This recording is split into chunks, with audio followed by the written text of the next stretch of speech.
Supreme Court may take 6 months to decide the case, but Flashpoint will take 30 minutes. It starts now.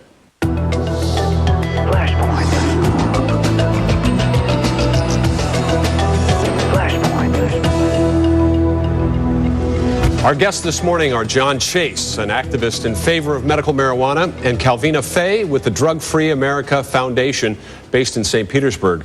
Also in our studio, Cathy and Robert Jordan. Cathy has Lou Gehrig's disease, ALS, and says marijuana has given her life back. Well, Calvina, you are outnumbered here, so I'll let you have the first and I'll try to give you the last word. But let me ask you, there are many drugs that are illegal to use recreationally, but legal to use as medicine. Why not marijuana? Because marijuana has not been able to be backed up by science that indicates that it has medical efficacy, and it is not FDA approved. All the drugs that are currently legal as medication have received that stamp of approval. John Chase, you're not a marijuana user. I'm not. Let me ask you, what got you interested in this case, in this issue, to become an advocate for the legalization of medical marijuana? The first I remember was my brother telling me in the middle 90s that Milton Friedman was referring to this as prohibition. And I'd never thought of that before. And it was a couple years later, I was retired and I had some time, and I just decided to dig into it. I just gone online, and the more deeper I dug, the less I liked it. Okay. And medical marijuana causes the most damage, social damage, compared to what it prevents. All right, we'll talk more about the medical background on this as to the efficacy of marijuana as a drug. But let me ask you, Calvina, if the Drug Free America Foundation takes a position on other drugs that are abused that are legal, like OxyContin, which has devastated some rural communities, particularly in the Appalachians. We're absolutely concerned about it, and we work very closely with a number of groups to educate the public about that. It is a very big concern, not just OxyContin, but there are other legal prescribed drugs that are being abused, and it's very important for people to understand what the drugs are intended to be used for and to be sure that they use them properly, and we work a lot to educate the public about that. Does the foundation accept any money or grants from pharmaceutical companies or that industry? No, we have not accepted any. Okay, well, before we talk with Robert and Cathy Jordan in the studio, let's watch a report that explains their situation. This is from reporter Grayson Calm in Sarasota. Cathy Jordan says she's only able to do this and this because she does this. I use cannabis daily, and I only have two choices. I either use it or I die. The disease ALS has eaten away at Cathy's nerves and muscles since 1985. 4 years after her symptoms started, she started using marijuana. It stops my twitching. It stops my muscle spasms. I can go out and I can function. And according to paperwork the Jordans provided, her doctors say it's working too. One printout reads, onset of symptoms 1985. Continued to progress until use of marijuana began. I watched her come down with the disease. I saw her when she was so depressed she was going to kill herself, and she found marijuana, and it's changed everything. Arguing against medical marijuana, the U.S. government says legalizing it in some situations would undermine years of work fighting illegal drugs. Uncle Sam also says pot is a proven gateway drug that leads users to harder stuff, and that marijuana has no more medical powers than other legal drugs already on the market.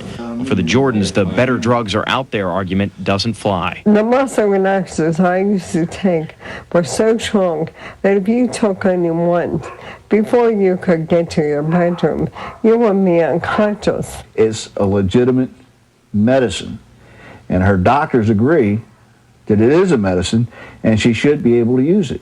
Cathy's husband says sure, buying, smoking, even having this stuff is illegal. But keeping it from Cathy, watching her suffer, would be a much greater crime. She's living proof that it works. And how am I going to sit back and let her die? In Manatee County, Grayson Calm, ABC 7 News. Cathy and Bob join us now in the studio. Cathy, let me ask you how you first discovered that marijuana was something that helped your condition. Well, first, I just people were smoking marijuana on the beach, And I was in Bradenton on the beach, and I figured, what the heck? What's they going to do? Kill me? They only gave me 2 more years than them, so I tried it. And when I did, my disease stopped. Now, this is one of the states that does not permit medical marijuana use. There are 11 in the United States that do. What you're doing is illegal, as I'm sure you're well aware, Cathy. Do you have any insight as to why you have not been arrested up until this point? Only the kindness of my sheriff, maybe, I don't know. But also, in the state of Florida, you can have a medical defense if you are arrested with cannabis. I can plead a medical defense. So you've sort of agreed not to disagree with the local sheriff.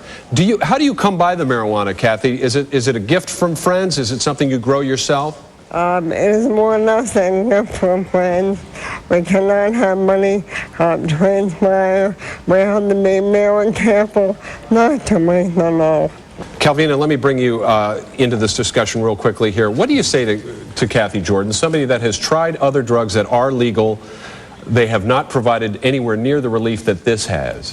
What is the harm in her using it? I think that it's not compassionate for a person to be given something that we don't know what the harms of it may be. She's taking it. You say given something, but she's an adult woman with free will who has decided to do this, and it does help her.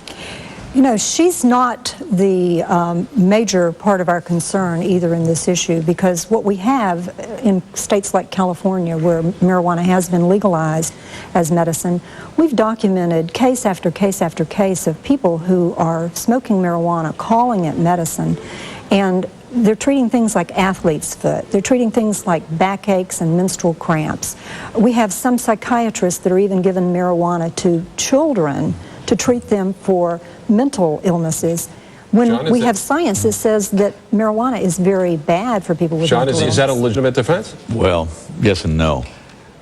There is no scientific data supporting use of marijuana because the tests haven't been done. And the reason the tests haven't been done is because the only supply of marijuana in this country comes from the National Institute of Drug Abuse, and they will not let any of it go. There's at least 3 different organizations who have gone through the required protocols to get approval from the FDA of their test plan, and months pass, years pass, and they continue to try to get the marijuana from the government. That's the only supplier of it. It's grown in Mississippi, you know all that, and they can't. They've gone to court. Nothing happens. The DEA and the National Institute of Drug Abuse do not follow even their own procedures required by statute. They lose data. Let's get beyond the data real quickly here. I've got in my hand Cathy Jordan's neurologist, who writes in a letter that the patient has had remarkable improvement in her appetite because of the use of cannabis. Her weight has improved, her depression has improved, and he writes that he is hopeful the legislature sees beyond the stigma of this medication and approves it for medical use. You're not satisfied, Calvina, that the FDA procedure hasn't been followed, perhaps, but there are lots of doctors who feel this is an effective medicine. Well, first of all, let me say that the majority of the doctors in this country are opposed to crude, smokable marijuana being used as a medicine. And all of the major medical groups in this country have examined it, and they've all rejected marijuana as a medicine. So by far the majority of our medical community has rejected this as medicine. I don't know Cathy's individual case. I have not seen her individual medical records, and I certainly don't know her doctor or what his issue is. But we do have some doctors in this country, a handful of them, that are in favor of people being able to use drugs, and they very readily recommend that people use marijuana, and they recommend it to large numbers of people that they never even have seen in person. I'm not saying that's the case with her doctor, but I don't know whether it is or isn't, because I haven't been privileged to that kind of information. Well, let's take a break right now. We'll come back and talk more about how this has affected Cathy and what kind of stigma does surround the use of marijuana just because of its long and checkered past in our history. When we do come back, we'll also take a look at the Supreme Court case that put this issue in the news this week. Back in a moment.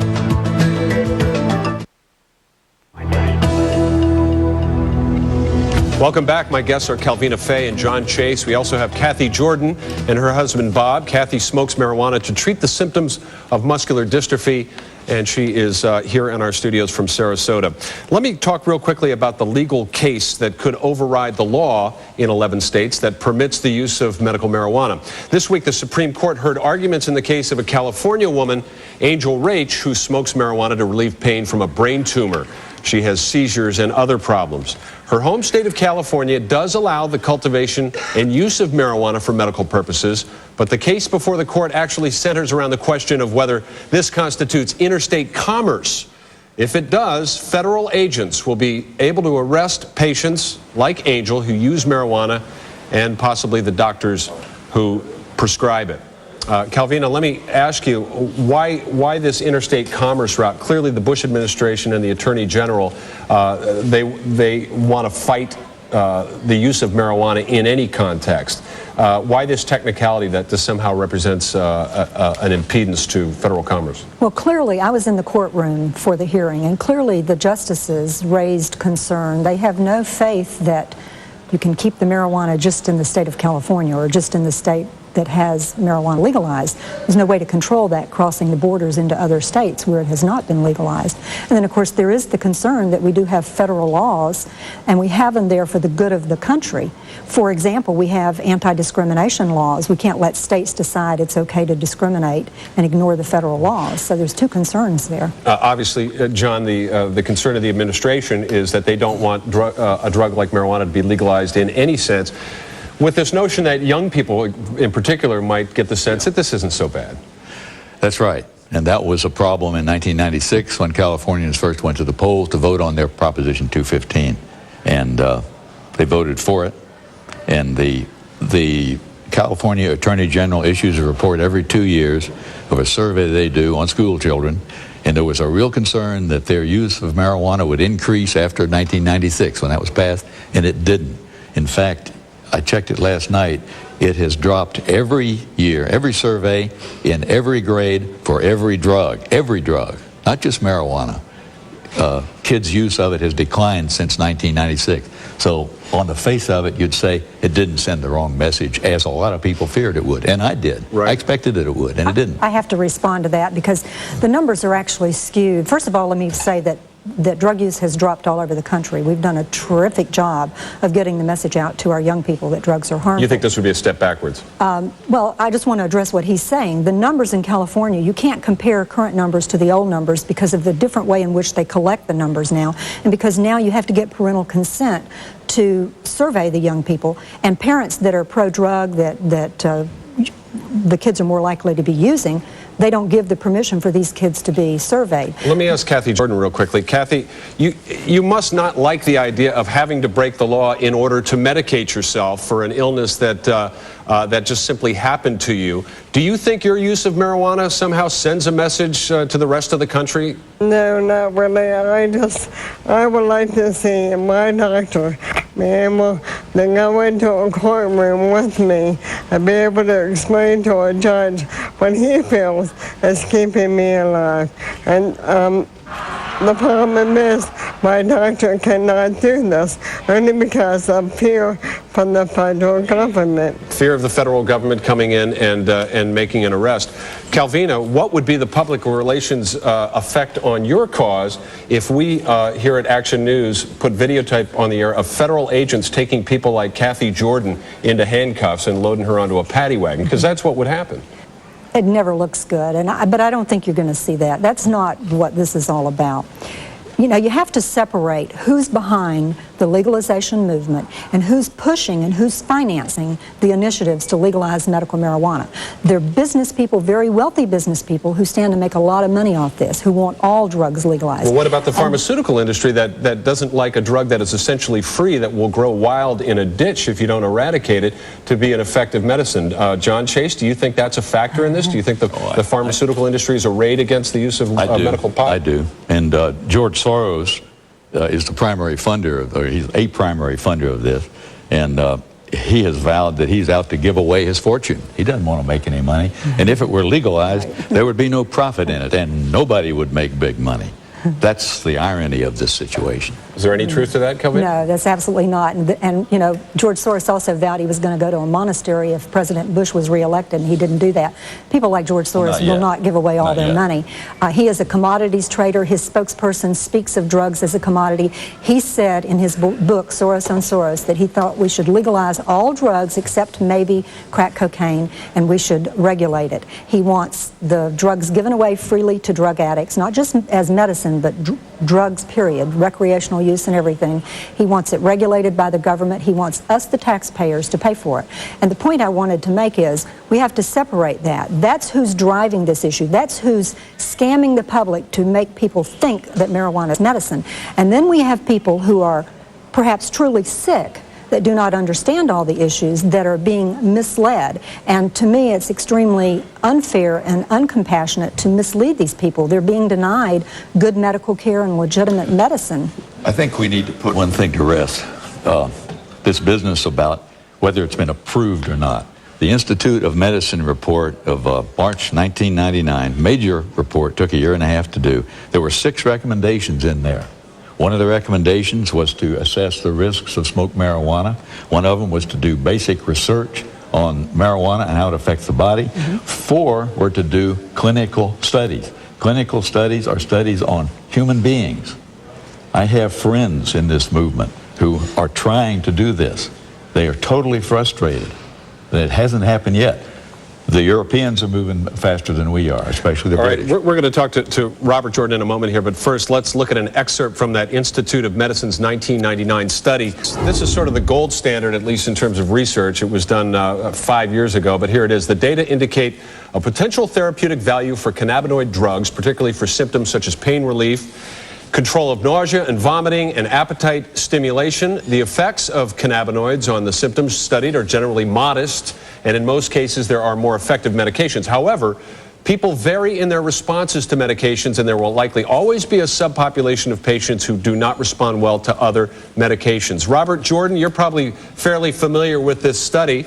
Your wife is one of those subpopulations that doesn't respond well to the traditional medications, true? It's very true, and I haven't been saying anything. I've been listening, and it's the same old thing we hear all the time from these people that you know, that we're all drug addicts and we just want to get high and stuff like this. This is not something we choose to do. This is something we have to do. There is no other medication for ALS. But what we're really asking for, okay, like GW Pharmaceutical in England has a spray now, whole cannabis spray that you can put under your tongue, okay? That may be more acceptable to the people in this country. But we're just saying, study it. Just allow it to be studied. The government already gives it to 7 patients in the United States. So the federal government is supplying marijuana to people right now. What I'm saying, and what we're saying for my wife, hey, study us. We'll do any study that you ask for. Calvina, we don't want to be criminals. Yeah. Calvina, there is a sense that there's more to this than just the opposition to this particular medicine, that somehow the baggage that marijuana has, the cliche of the counterculture guy in ripped jeans smoking marijuana, is something that plays a big part in your opposition to this.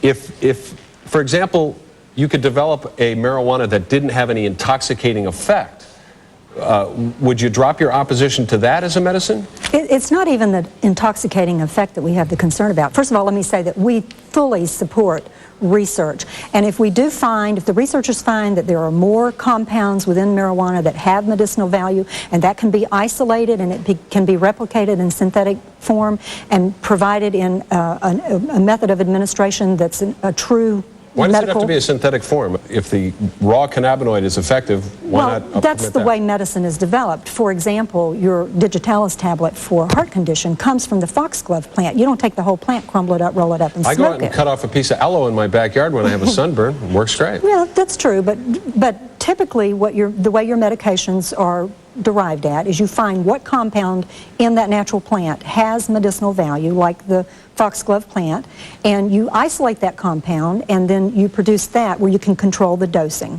And that's what they've done with the THC in marijuana. They've isolated that, they've reproduced that. It's produced under the name of Marinol. It's FDA approved, it's prescribable. What's your feeling about Marinol, which is only one element of cannabinoids, right? Yeah, that's right, and that's the point.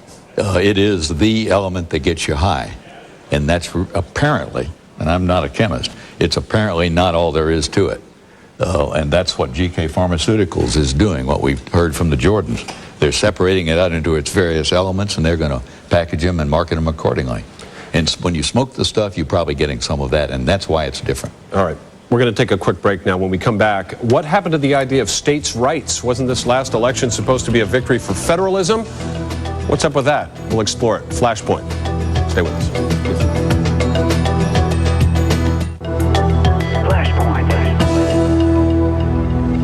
Back now with Calvina Fay and John Chase. We're talking about medical marijuana and the states' rights issue. The current administration supports states' rights, but in a couple areas, gay marriage, abortion, actually 3, medical marijuana, they're trying to override the state's decisions with federal law. Do you see that as a problem, John? Oh, yeah. I see it as a problem, but I frankly don't see that anything's going to be done about it in this session of the Supreme Court. Anyone who, and Calvina was there, but anyone who listened to the words, the questions that were asked, not going to happen this go-around. Is a real paradox here. In the November election, Montana voted overwhelmingly for medical marijuana. They also voted by a strong margin against gay marriage, and they voted for Bush. So you go figure that one out. Medical marijuana crosses party boundaries. It is almost a unique issue. Let me talk to Cathy and Rob Jordan from Sarasota. Cathy has ALS and smokes marijuana to treat some of those symptoms. Cathy, have you ever considered moving out of state? Actually, I moved to Florida, and because I chose this to be my home, and also I cannot take Marinol because Marinol makes me definitely ill. You can't take Marinol, which is the approved component of marijuana that is in pill form, correct? Correct. Now, whenever I ingest, I have to live with the consequences of that pill once I take it. All right, Calvina, I'm going to give you the last word here and give you an opportunity again to speak to people like Cathy Jordan and explain how your effort to prohibit the use of medical marijuana will benefit them. Again, I want to state that you have to separate the two issues. We're very upset with the very wealthy business people who are promoting this because they want all drugs legalized, and they are misleading true sick people who need to have good medicine, separate from people who are truly sick. And I do want to respond to Cathy's husband's comment that we think they're all druggies. That's not at all the case.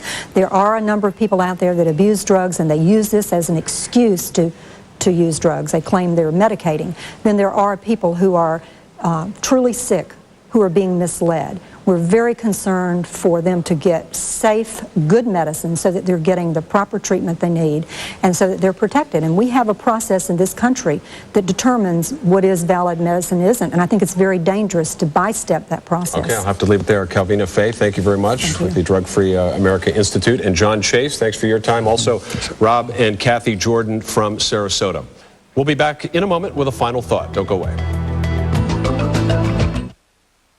As always, we encourage you to write in and let us know what you think of the program and share any ideas for future Flashpoint shows. Here's the email address. It's flashpoint@abcactionnews.com. Or you can write us here at the station, ABC Action News, Flashpoint, 4045 North Himes Avenue, Tampa, Florida, 33607. Now for a final thought. You know, I thought that the big winner this last election was the party of deregulation. Well, maybe that just applies to corporations because it seems the government has been working full-time trying to keep us from doing certain things. 9/11 has a lot to do with new restrictions on our travel and our privacy, but what about all the other issues taken up by this administration? Medical marijuana, prescription drugs from Canada, reproductive rights, gay marriage. You might agree with some or all of those restrictions, but whenever the government wants to use its vast power to stop you from doing anything, it's time to pay attention. And it's time for Flashpoint to say goodbye for this Sunday. Thanks for being here. We'll see you next week.